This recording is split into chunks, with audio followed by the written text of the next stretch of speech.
마가복음 11장. 그들이 예루살렘 가까이에 곧 올리브산에 있는 벳바게와 베다니 가까이에 이르렀을 때에 예수께서 제자 둘을 보내시며 그들에게 말씀하셨다. 너희는 맞은편 마을로 가거라.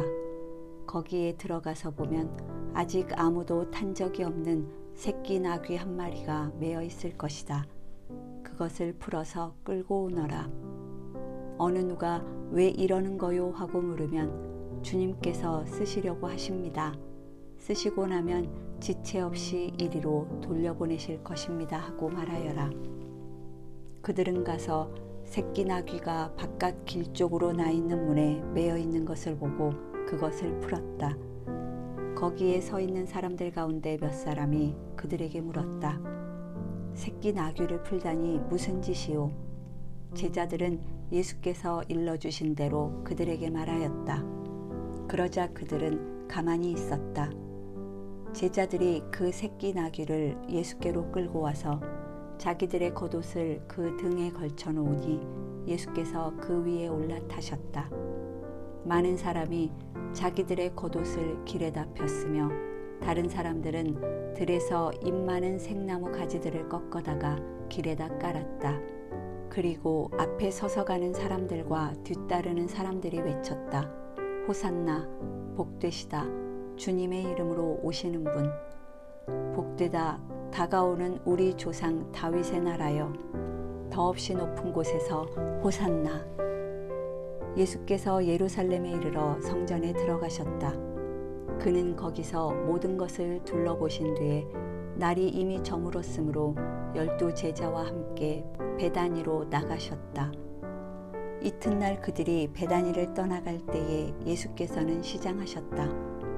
멀리서 잎이 무성한 무화과 나무를 보시고 혹시 그 나무에 열매가 있을까 하여 가까이 가서 보셨는데 잎사귀 밖에는 아무것도 없었다.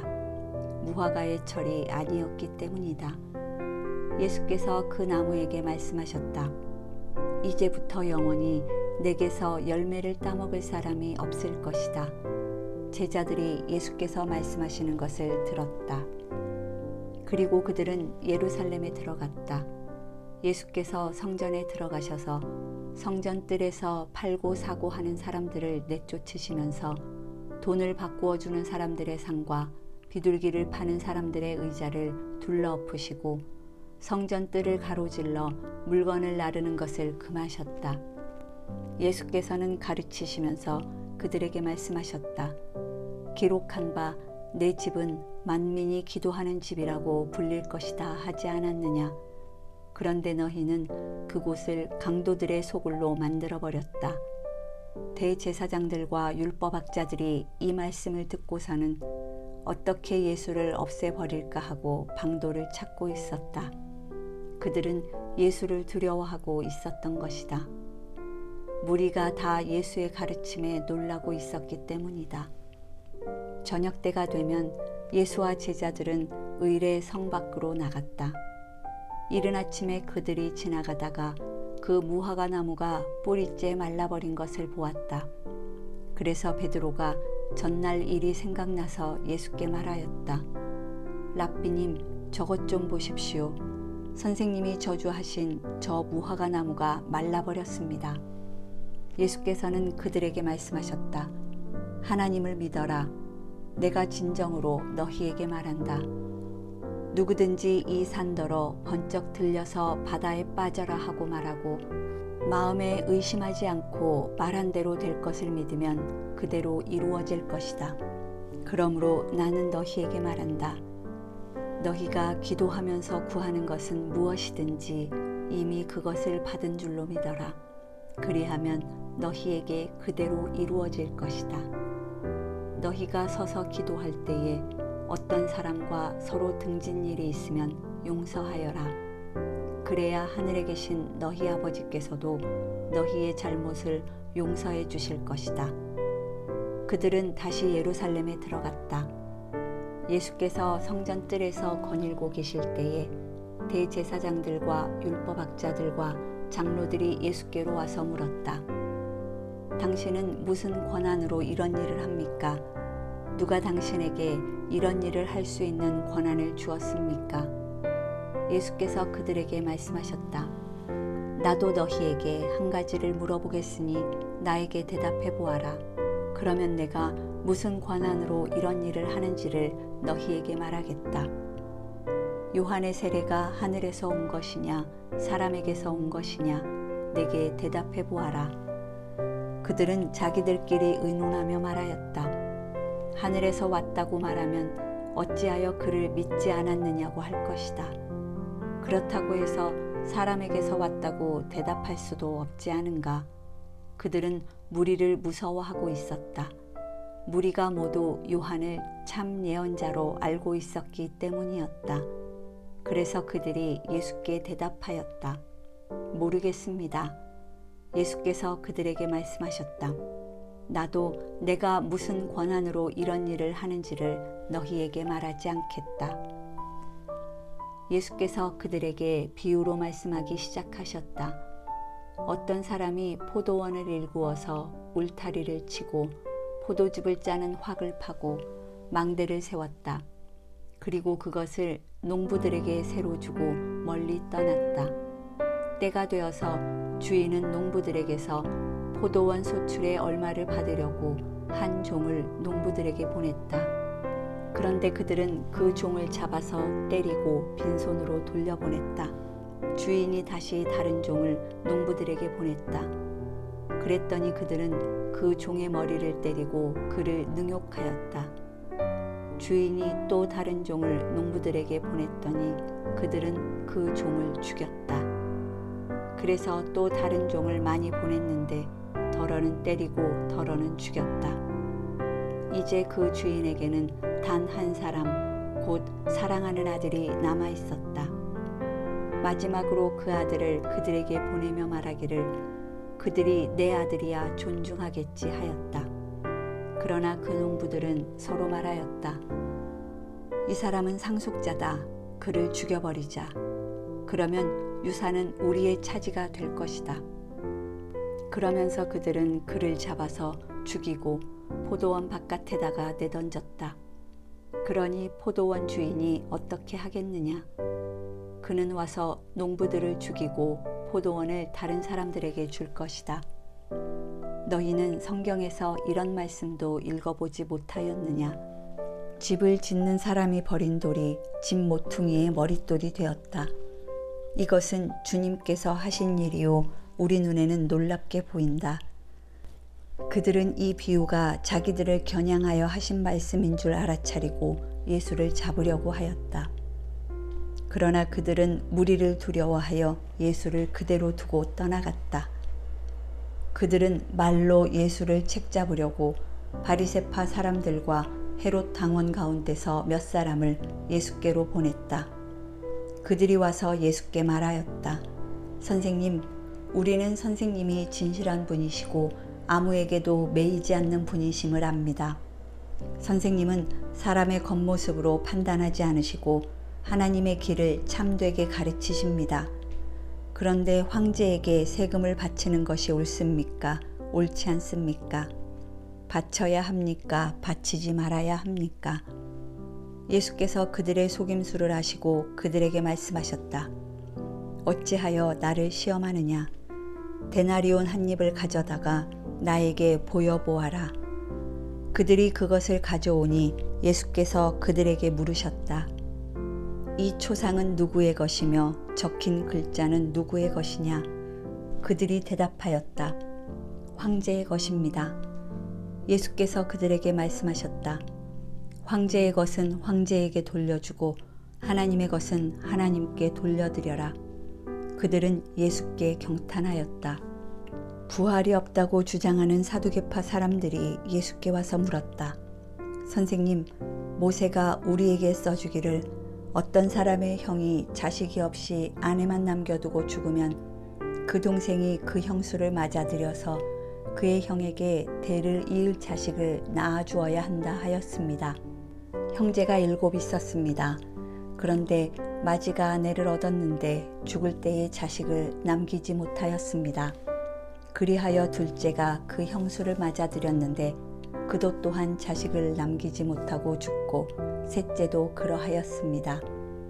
7이 모두 자식을 두지 못하였습니다. 맨 마지막으로 그 여자도 죽었습니다. 그들이 살아날 부활 때에 그 여자는 그들 가운데 누구의 아내가 되겠습니까? 7이 모두 그 여자를 아내로 맞아들였으니 말입니다. 예수께서 그들에게 말씀하셨다. 너희는 성경도 모르고 하나님의 능력도 모르니까 잘못 생각하는 것이 아니냐. 사람이 죽은 사람들 가운데서 살아날 때에는 장가도 가지 않고 시집도 가지 않고 하늘에 있는 천사들과 같다. 죽은 사람들이 살아나는 일에 관해서는 모세의 책에 떨기나무 이야기가 나오는 대목에서 하나님께서 모세에게 어떻게 말씀하셨는지를 너희는 읽어보지 못하였느냐. 하나님께서는 모세에게 말씀하시기를 나는 아브라함의 하나님이요 이삭의 하나님이요 야곱의 하나님이다 하시지 않으셨느냐. 하나님은 죽은 사람들의 하나님이 아니라 살아있는 사람들의 하나님이시다. 너희는 생각을 크게 잘못하고 있다. 율법학자들 가운데 한 사람이 다가와서 그들이 변론하는 것을 들었다. 그는 예수가 그들에게 대답을 잘하시는 것을 보고서 예수께 물었다. 모든 계명 가운데서 가장 으뜸되는 것은 어느 것입니까? 예수께서 대답하셨다. 첫째는 이것이다. 이스라엘아 들어라. 우리 하나님이신 주님은 오직 한 분이신 주님이시다. 내 마음을 다하고 내 목숨을 다하고 내 뜻을 다하고 내 힘을 다하여 너의 하나님이신 주님을 사랑하여라. 둘째는 이것이다. 내 이웃을 내 몸같이 사랑하여라. 이 계명보다 더 큰 계명은 없다. 그러자 율법학자가 예수께 말하였다. 선생님, 옳은 말씀입니다. 하나님은 한 분이시오 그 밖에는 다른 이는 없다고 하신 그 말씀은 옳습니다. 또 마음을 다하고 지혜를 다하고 힘을 다하여 하나님을 사랑하는 것과 이웃을 자기 몸같이 사랑하는 것이 모든 번제와 희생제보다 더 낫습니다. 예수께서는 그가 슬기롭게 대답하는 것을 보시고 그에게 말씀하셨다. 너는 하나님의 나라에서 멀리 있지 않다. 그 뒤에는 감히 예수께 더 묻는 사람이 없었다. 예수께서 성전에서 가르치실 때에 이렇게 말씀하셨다. 어찌하여 율법학자들은 그리스도가 다윗의 자손이라고 하느냐. 다윗이 성령의 감동을 받아서 친히 이렇게 말하였다. 주님께서 내 주께 말씀하셨다. 내가 내 원수를 내 발 아래에 굴복시킬 때까지 너는 내 오른쪽에 앉아 있어라. 다윗 스스로가 그를 주라고 불렀는데 어떻게 그가 다윗의 자손이 되겠느냐. 많은 무리가 예수의 말씀을 기쁘게 들었다. 예수께서 가르치시면서 이렇게 말씀하셨다. 율법학자들을 조심하여라. 그들은 예복을 입고 다니기를 좋아하고 장터에서 인사받기를 좋아하고 회당에서는 높은 자리에 앉기를 좋아하고 잔치에서는 윗자리에 앉기를 좋아한다. 그들은 과부의 가산을 삼키고 남에게 보이려고 길게 기도한다. 이런 사람들이야말로 더 엄한 심판을 받을 것이다. 예수께서 헌금함 맞은쪽에 앉아서 무리가 어떻게 헌금함에 돈을 넣는가를 보고 계셨다. 많이 넣는 부자가 여럿 있었다.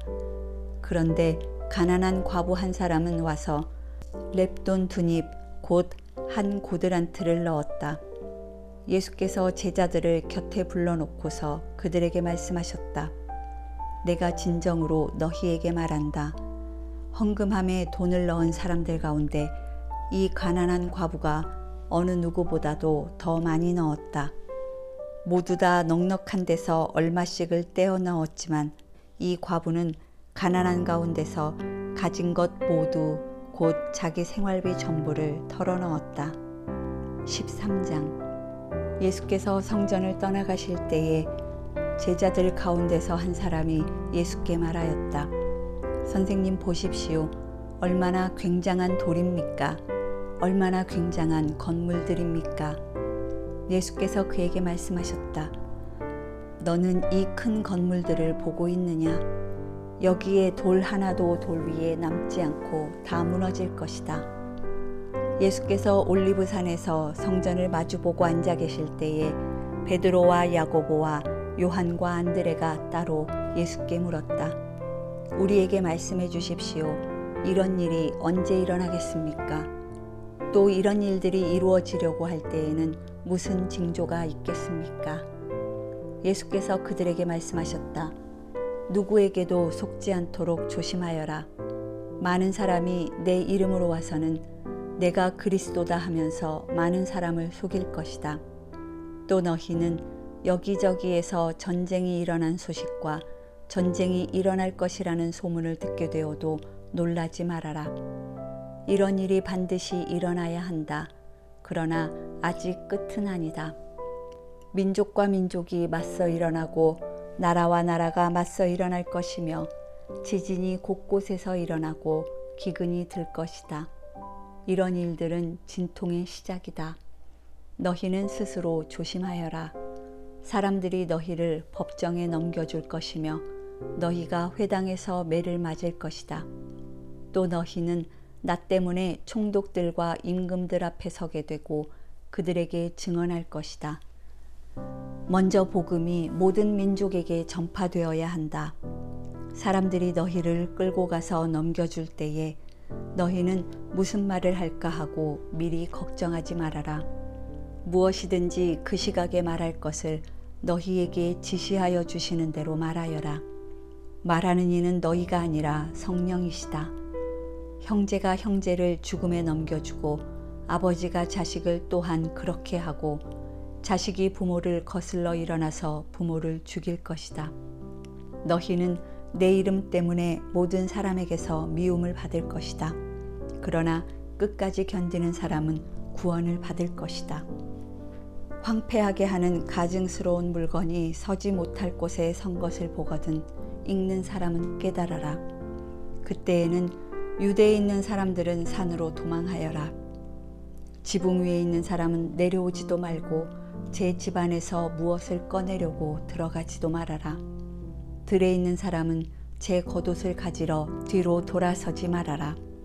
그날에는 아이벤 여자들과 젖먹이가 딸린 여자들은 불행하다. 이 일이 겨울에 일어나지 않도록 기도하여라. 그날에 환난이 닥칠 것인데 그런 환난은 하나님께서 세상을 창조하신 이래로 지금까지 없었고 앞으로도 없을 것이다. 주님께서 그날들을 줄여주지 않으셨다면 구원받을 사람이 하나도 없을 것이다. 그러나 주님께서는 주님이 뽑으신 선택받은 사람들을 위하여 그 날들을 줄여주셨다. 그때 누가 너희에게 보아라 그리스도가 여기에 있다. 보아라 그리스도가 저기에 있다 하더라도 믿지 말아라. 거짓 그리스도들과 거짓 예언자들이 일어나 표징들과 기적들을 행하여 보여서 할 수만 있으면 선택받은 사람들을 홀리려 할 것이다. 그러므로 너희는 조심하여라. 내가 이 모든 일을 너희에게 미리 말하여 둔다. 그러나 그 환난이 지난 뒤에 그날에는 해가 어두워지고 달이 빛을 내지 않고 별들이 하늘에서 떨어지고 하늘의 세력들이 흔들릴 것이다. 그때의 사람들이 인자가 큰 권능과 영광에 쌓여 구름을 타고 오는 것을 볼 것이다. 그때에 그는 천사들을 보내어 땅끝에서 하늘 끝까지 사방에서 선택된 사람들을 모을 것이다. 무화과 나무에서 비유를 배워라. 그 가지가 연해지고 잎이 돋으면 너희는 여름이 가까이 온 줄을 안다. 이와 같이 너희도 이런 일들이 일어나는 것을 보거든 인자가 문 앞에 가까이 온 줄을 알아라. 내가 진정으로 너희에게 말한다. 이 세대가 끝나기 전에 이 모든 일이 다 일어날 것이다. 하늘과 땅은 없어질지라도 나의 말은 절대로 없어지지 않을 것이다. 그러나 그날과 그때는 아무도 모른다. 하늘의 천사들도 모르고 아들도 모르고 오직 아버지만 아신다. 조심하고 깨어 있어라. 그때가 언제인지를 너희가 모르기 때문이다. 사정은 여행하는 어떤 사람의 경우와 같은데 그가 집을 떠날 때에 자기 종들에게 권한을 주어서 각 사람에게 할 일을 맡기고 문지기에게는 깨어 있으라고 명령한다. 그러므로 깨어 있어라. 집 주인이 언제 올는지 저녁녘일지 한밤중일지 닭이 울 무렵일지 이른 아침녘일지 너희가 알지 못하기 때문이다. 주인이 갑자기 와서 너희가 잠자고 있는 것을 보게 되는 일이 없도록 하여라. 내가 너희에게 하는 말은 모든 사람에게 하는 말이다. 깨어 있어라.